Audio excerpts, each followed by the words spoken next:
Bom dia, Laísa. Bom dia, professora. Bem? Tudo?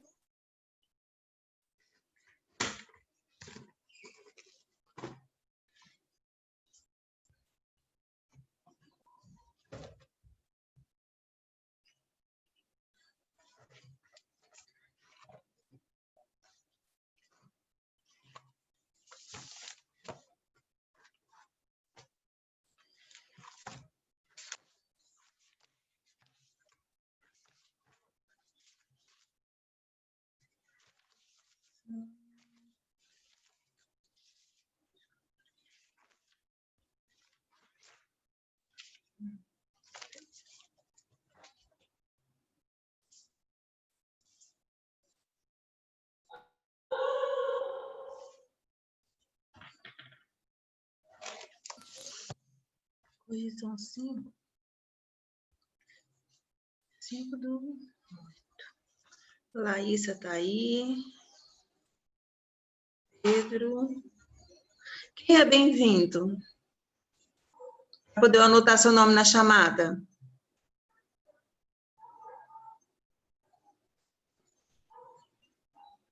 Estão me ouvindo bem? Está me ouvindo bem, Laísa? Pedro? Tô sim.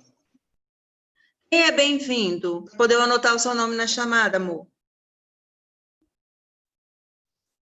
Tenho a impressão que esses meninos acessam o Zoom, larga lá ligado e sai. Não tem condições. Estou anotando o nome das pessoas que estão participando das aulas online, tá, pessoal? Por causa da nota de participação. Eu vou atribuir um valor considerável para os alunos que estão participando. E aí, o bem-vindo está participando, não quer falar quem é? Muito difícil.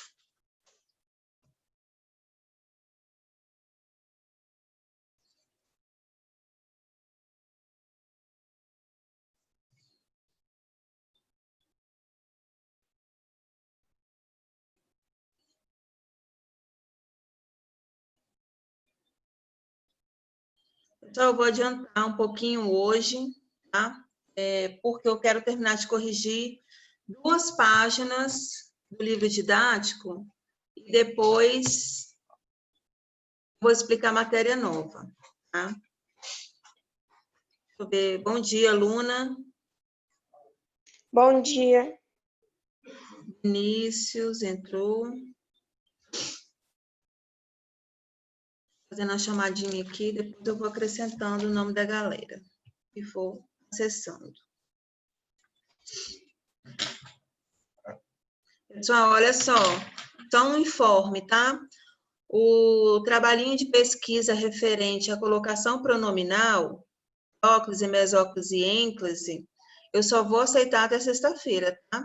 Lembra que eu já conversei com vocês a respeito da pontualidade, eu não vou aceitar depois do prazo, pois eu preciso de tempo hábil para corrigir os exercícios de vocês, os trabalhos de vocês. Então, eu não posso ficar aceitando essas atividades posteriormente, porque também impossibilita a eficácia do meu trabalho, tá? Deixa eu ver quem chegou aqui. Pedro, a Grise, Matheus.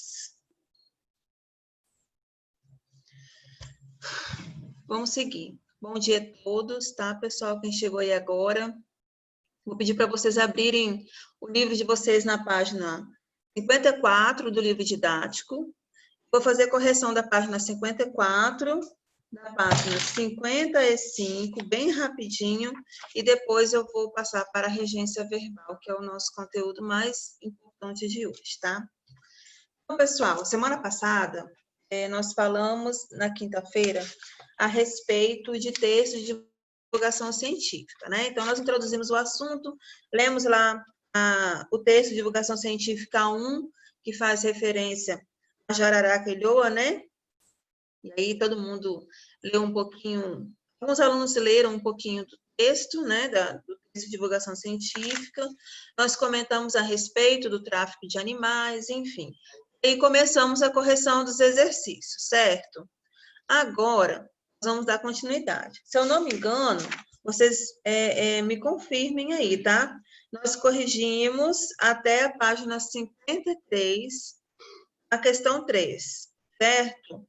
Acho que no meu controle nós fomos até a questão 3. Então, agora foi, né? Agora eu vou partir para a Mas questão... você não falou.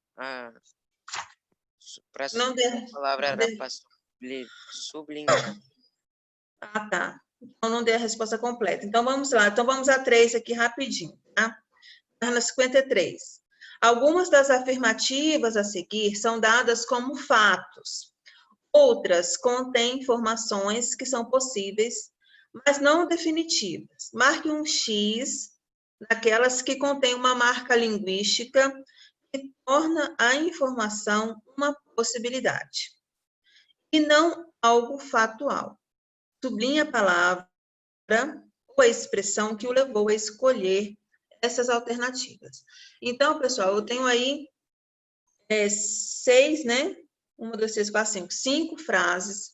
Eu tenho que escolher, dentro dessas 5 frases, 3 apenas, que me deem informações que tenham expressões que indicam, né, uma possibilidade. Vamos lá.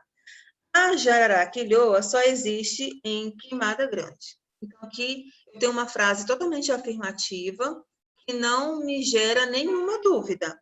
É isso e pronto, certo? A jararaquilhoa só existe em Queimada Grande. Pronto, acabou. Então, com certeza não é essa frase. Letra B. A estimativa é que haja cerca de 2.000 animais. Pessoal, a estimativa é que haja cerca de 2.000 animais. Então, estimativa é uma expressão que me indica uma possibilidade. Tá?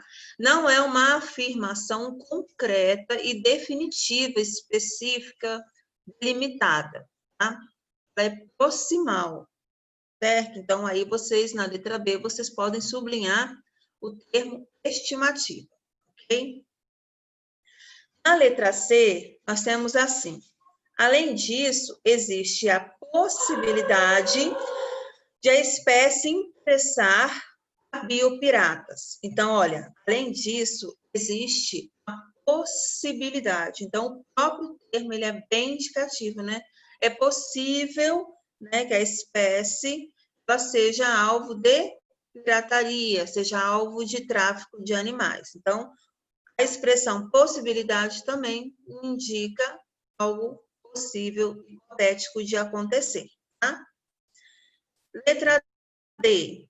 Os turistas poderiam intimidar os traficantes. Então, poderiam, pessoal, é a mesma coisa, me indica algo possível de acontecer, algo hipotético.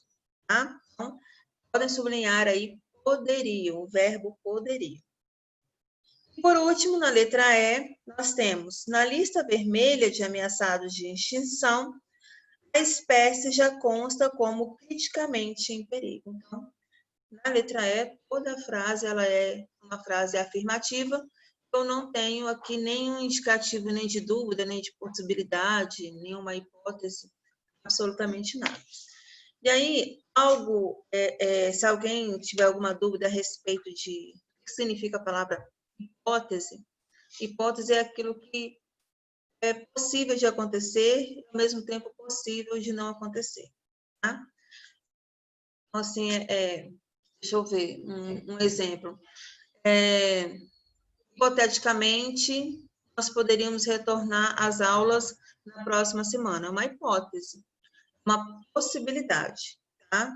É o que pode acontecer ou não. Isso significa hipótese.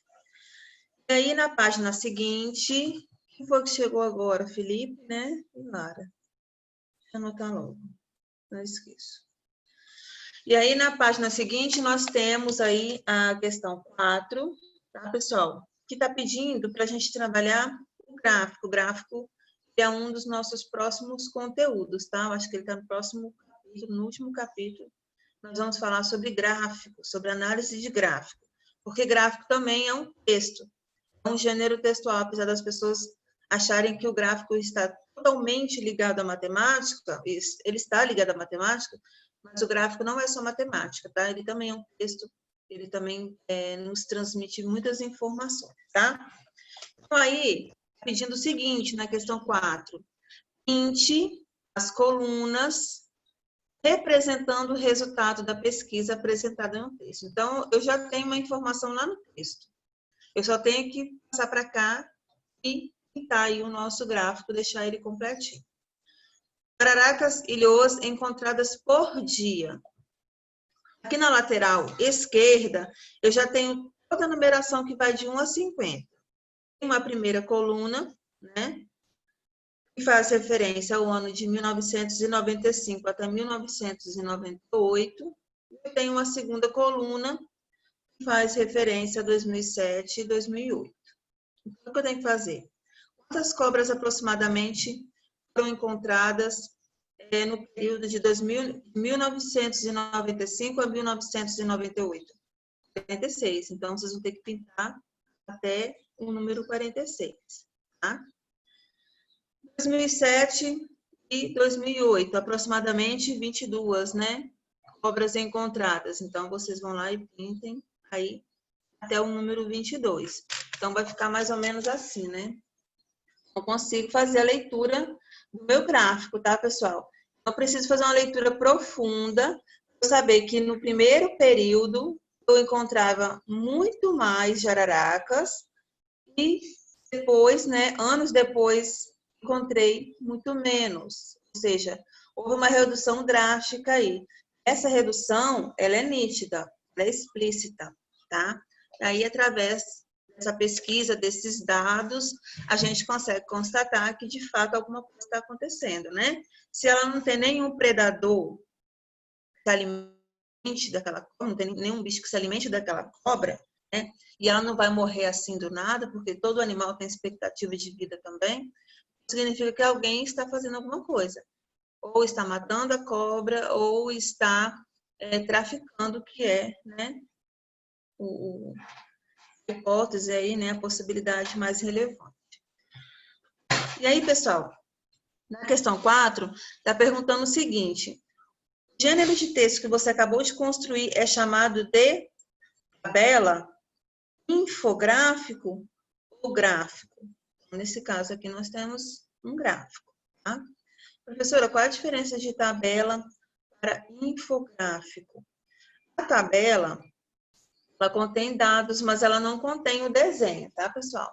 Ela não contém isso aqui, ó. Ela pode me apresentar os dados, os números, mas ela não vai ter esse desenho do gráfico. O infográfico, ele além de ter o desenho, ele tem alguns informativos, tá? É informação junto com o gráfico.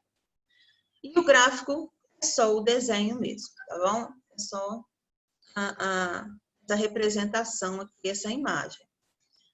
E aí, quando nós chegarmos, de fato, neste conteúdo, eu vou mostrar para vocês a diferença nítida de um para o outro. Lá na questão 5, temos assim, pessoal, algumas expressões dão certa leveza e informalidade ao texto lido. Reescreva estes trechos, trocando os termos grifados por expressões formais e significados equivalentes no contexto. Aí nós temos 5 orações, tá? Dessas 5 orações, eu tenho algumas que estão sublinhadas, aí algumas palavras, algumas expressões que foram sublinhadas, e elas estão, assim, de uma forma um pouco metafórica, coloquial, né, informal, vamos dizer assim. Então, eu vou substituir essas expressões por termos um pouco mais formais. Então, veja bem como que fica. Lá na letra A jararaquilhoa poderia estar no melhor dos mundos. Então, como que eu faço com no melhor dos mundos? Que termo especificamente eu poderia substituir essa expressão para poder tornar essa frase um pouco mais formal, um pouco mais séria, né? Aí você já tem noção de como que o texto de divulgação científica é próximo do leitor, né? Porque se fosse um texto mais formal, não caberia esse tipo de expressão, tá? Então, no melhor dos mundos, a gente pode colocar o quê? Condições ideais, né? De vivência, condições ideais de sobrevivência e assim por diante. A Jararaquilhô poderia estar em melhores condições, tá? É uma possibilidade. Vocês coloquem aí uma expressão que combine mais. Lá na letra B, nós temos assim: desenvolver um veneno ultratóxico para evitar que o almoço escape. Esse almoço aí precisa ser substituído, né? O almoço aí também ele está no sentido figurado. Então, o que é almoço? É esse, a presa, né? Pode substituir o almoço pela presa, porque fica muito mais formal, fica muito melhor. Tá? Desenvolver um veneno ultratóxico para evitar que a presa escape. Tá? Seu alimento escape. Vocês vão decidir. C. Sempre com um médico a tiracolo. Então, a tiracolo também é um termo coloquial. Precisamos colocar aí algo equivalente, algo de mesmo valor, mesmo sentido, mas que caiba numa formalidade. Então, sempre com um médico próximo ou acompanhado de um médico, tá? Sempre com um médico à disposição. Então, vocês têm várias possibilidades para formalizar aí essa frase, tá? A letra D. Ela é considerada a joia da coroa por colecionadores. O que vem a ser essa joia da coroa? Né? Temos novamente aí outra metáfora. O que é a joia da coroa? É uma cobra rara, né? Uma raridade. Então, vocês podem substituir aí joia da coroa por raridade. É considerada uma raridade para os colecionadores, né? Apesar de ser um pouco absurdo haver colecionador de cobras, mas existe. Então, para eles, essa cobra aí é rara. Lá na página 55, tentar correr um pouquinho mais, nós temos as afirmações a seguir são baseadas no texto lido. Ok. Analise-as e assinale V para as informações verdadeiras e F para as falsas. Então, todas essas informações aqui, da letra A até a F, são baseadas no texto de divulgação científica que foi lido. Então, agora a gente vai analisar os pressupostos que estão aqui no livro são verdadeiros ou são falsos. O fato de o veneno da jararaquilhoa ser ultratóxico pode ser explicado pelo tipo de alimento que passou a constituir sua alimentação. Verdadeiro. Ok, pessoal? Confirma se o de vocês está correto aí. O nome científico da jararaquilhoa é Botrums insularis, né? Também verdadeiro. Os termos ilhoa e insularis, que constituem, respectivamente, o nome popular e o nome científico do animal, relacionam-se a seu habitat. Também é verdadeiro. Pesquisadores da FAPESP concluíram um estudo sobre a diminuição de indivíduos da espécie Botrums insularis e publicaram suas conclusões no South American Journal of Herpetology, sei lá o que. Tá? Também é verdadeiro. Tá lá no texto. São todas, pessoal, todas essas informações aqui, que nós estamos analisando se é verdadeiro ou falso, nós chamamos de informações explícitas, ou seja, eu não preciso nem raciocinar para saber que elas estão lá no texto. Basta eu ler o texto porque está tudo lá explícito, muito claro. Tá? Letra E. A alimentação da jararaca comum se constitui de pequenos mamíferos. Ok, certo também. Por último, apontam-se como possíveis soluções para coibir o tráfico de jararaquilhoa, patrulhamento permanente no local, incentivo ao turismo e instalação de câmeras que registram automaticamente a presença de pessoas. Então, algumas coisas aí, uma possibilidade, tá, pessoal? Outras não tem nada a ver, tá? Então, é falso. Letra 7, número 7. Qual é o objetivo da publicação desse texto? Então, essa divulgação científica, ele tem dois objetivos. O primeiro é o objetivo do texto de divulgação científica, que é informar, tá? Levar conhecimento, levar informação. O segundo objetivo é específico. Ele vai depender do texto que você está lendo e da informação que está sendo passada para você, tá? Então, especificamente tratando deste texto, qual é o objetivo da publicação desse texto? Qual é o objetivo? Tá? É tornar público que a cobra, a jararaca ilhoa, está sendo alvo, está possivelmente sendo alvo do quê? Do tráfico de drogas. Oh, meu Deus do céu, do tráfico de animais, tá bom? Então, esse texto aqui, nós temos essa finalidade. Então, lembre-se sempre disso. Ok, eu posso pedir isso na prova, tá? Aí o aluno ele pode se confundir, como eu vejo que tem aluno que se confunde. Às vezes a gente pergunta qual é a finalidade geral, né? Qual é a finalidade de um texto de divulgação científica? Ou qual é a finalidade de uma notícia?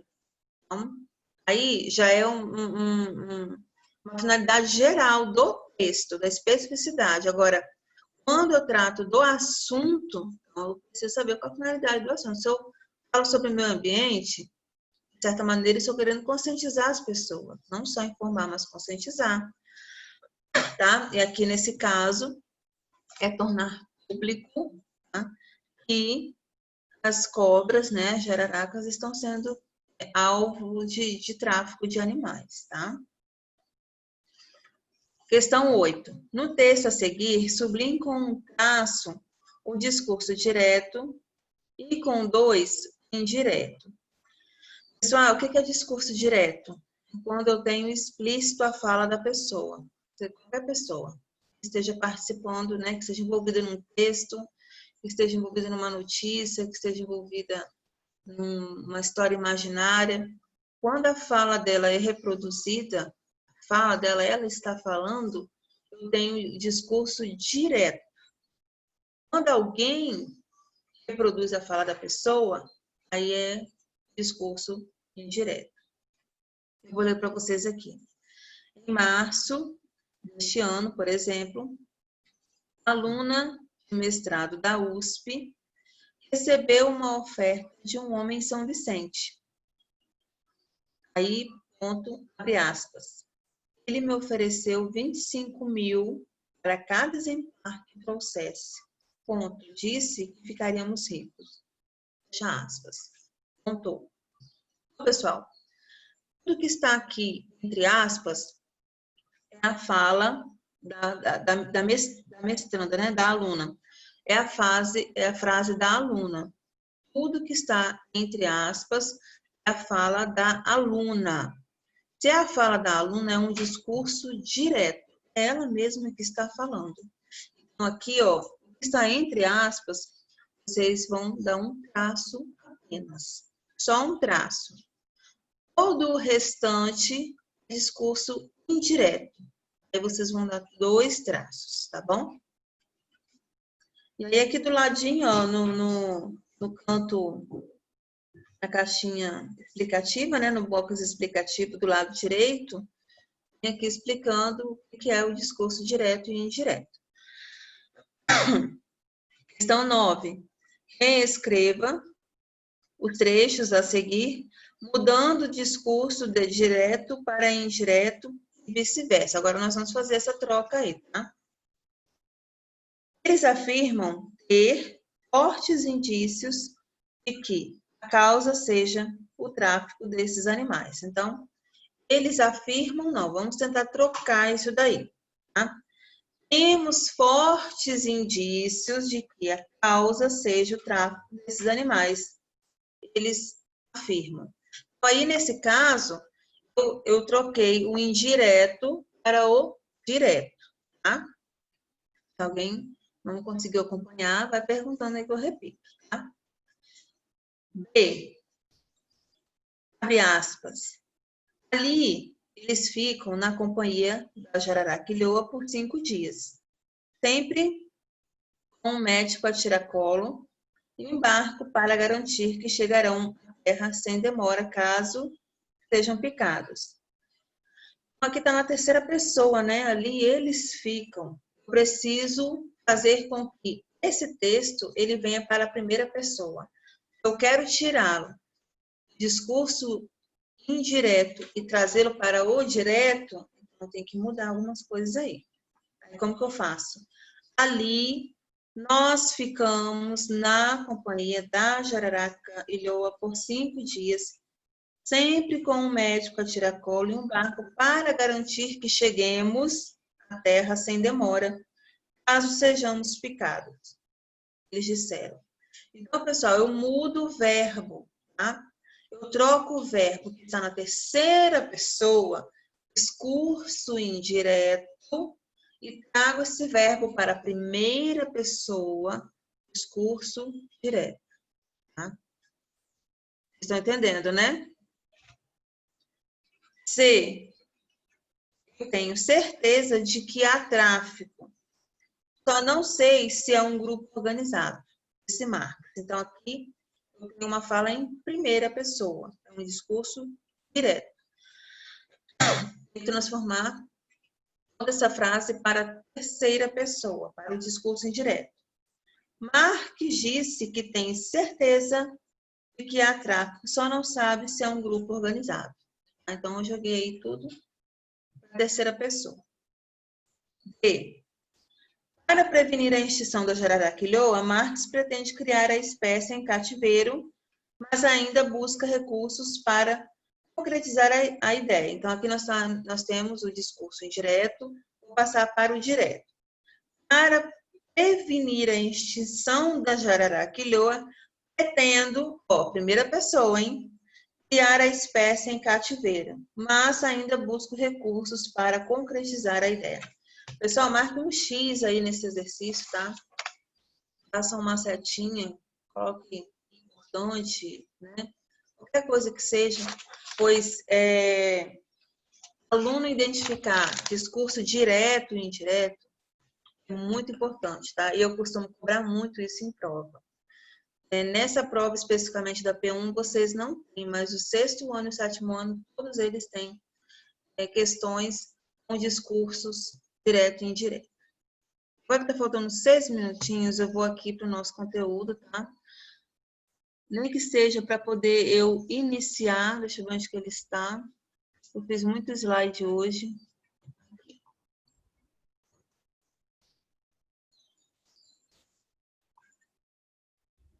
Tá dando para vocês verem, pessoal? Tá aparecendo? A tela para vocês? Não. Não tá aparecendo? Não. E agora? Ainda não? Foi. Sim. Agora tá aparecendo? Sim. Sim. Tá. Rapidinho, tá, pessoal? Eu vou dar só o conceito aqui para vocês do que é regência verbal, até mesmo para vocês conseguirem realizar as atividades. Amanhã não tem como eu fazer esse exercício com vocês. Por quê? Porque amanhã é o quiz avaliativo, tá? Acho que vocês se lembram que eu coloquei ali no cronograma, eu avisei semana passada, então amanhã nós temos um quiz valendo 3 pontos. E participar da videoaula, tá? Ligar a câmera e ficar preparado, porque eu vou direcionar algumas perguntas. Se o aluno conseguir responder, legal, ponto para ele. Se ele não conseguir, passe para o outro, até alguém conseguir responder. Serão várias perguntas. O aluno tem que pelo menos conseguir responder uma de todas essas, tá bom? Então, fiquem aí espertos. Pessoal, o que é regência? Regência é aquilo que rege, tá? É aquilo que coordena. Regência é aquele que manda, tá? Eu tenho um conceito muito básico de regência verbal aí, tá? É a relação sintática que se estabelece entre um termo regente ou subordinante, que exige outro, e o termo regido ou subordinado, termo regido pelo primeiro. Eu tenho dois tipos de regência, a verbal e a nominal. Como que eu trabalho com a regência? Sempre com o verbo, porque quem rege é o verbo que comanda tudo, tá? Então, aqui eu tenho o verbo, olha bem, o conhecimento pertence a todos. E aí entra, né, todo aquele conteúdo que vocês estudaram sobre transitividade verbal, sobre transitividade, verbo intransitivo e assim por diante. Então, sempre perguntando para o verbo, quem pertence, pertence a alguém ou pertence a alguma coisa. Então, eu começo a analisar o meu verbo e complemento ele com aquilo que ele rege. Então, nós vamos trabalhar muito a respeito das preposições. Ó, quem pertence, pertence a alguém. Quem pertence, pertence a algo, tá? Então, toda vez que eu falo do verbo pertencer, na sequência eu tenho que encaixar uma preposição, e é a preposição a, tá? Então, pertencer é o meu termo regente, a todos é o meu termo regido. Então, regente é aquele que manda, regido é aquele que obedece, tá?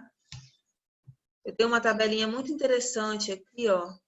Ó, esse aqui também é um exemplo legal. O homem lustrava o seu carro novo. Então, quem lustra, lustra alguma coisa. Tá? Não lustra a, nem lustra para, nem lustra com. Lustra alguma coisa. Então, tem verbos que vão pedir preposição. Tem verbos que não vão pedir preposição. E aí a gente vai começar a estudar regência e lembrar que você não fala que namora com fulano, você namora fulano.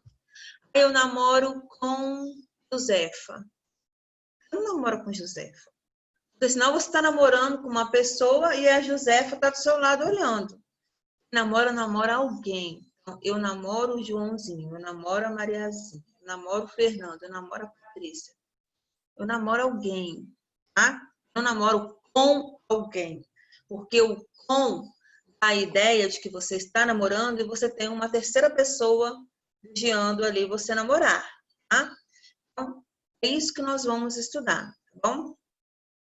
Eu coloquei uma tabelinha aqui, na próxima aula eu vou rever essa tabelinha com vocês, que mostra a forma com que as pessoas pronunciam alguns verbos de maneira incorreta. E automaticamente a regência verbal fica incorreta também, tá? Como que as pessoas falam? Ah, eu vou assistir o filme. Não é assistir o filme, é assistir ao filme. Professora, mas eu tenho que ficar falando assim, ao filme? Depende com quem você está falando. Se você estiver em casa, tranquilo, você não tem que conversar de acordo com a regência verbal, as regras gramaticais da língua portuguesa. Mas quando você responde algo na prova, você tem que acertar. Quando você produz um texto, você tem que acertar. Tá? Você tem que reger corretamente um verbo. Quando você for começar a estudar, principalmente na primeira série do ensino médio, que o aluno já começa a fazer redação, né, texto dissertativo constantemente, ele precisa saber regência verbal. Porque se ele coloca lá assistir o filme, a professora de português vai riscar a redação dele todinha e vai desconsiderar tudo que ele escreveu. Tá? A regência verbal é extremamente importante. Tá? O verbo chegar. Ah, eu vou chegar no tal lugar. Não é no, é ao. Tá? Vou chegar ao médico. Entendeu? Vou chegar ao cinema. Tá? A estar de greve, não estar de greve, é estar em greve. Então, as pessoas confundem muito as preposições, acabam empregando as preposições erradas, não é só na oralidade, é na escrita também, e comete esses erros, que para nós são erros bem grosseiros, né? É claro que tem algumas regências que a gente entende que o aluno não saiba, mas a maioria ele tem que saber. Aqui, ó, o namorar com. Você não namora com. Você não vai namorar com uma pessoa segurando vela. Você vai namorar e ponto, né? A pessoa é específica. E assim por diante. Olha aqui, repetir de ano. Ah, eu vou repetir de ano. Ah, eu repeti de ano. Não, você não vai repetir de ano. Você vai repetir o ano, tá? E assim por diante. Pessoal, nas próximas aulas eu vou tratar isso com vocês de uma maneira melhor, tá? Para que vocês entendam um pouco melhor. Deixa eu tentar sair aqui do Stop Share. Aguardo vocês amanhã, tá? Para o nosso quiz online. Um beijo, estudem. É o capítulo 5 que vai cair no quiz. E automaticamente vai ser uma forma de vocês estudarem para a prova de semana que vem. Bom, pessoal? Beijo. Até amanhã. Tchau, tchau. Tchau.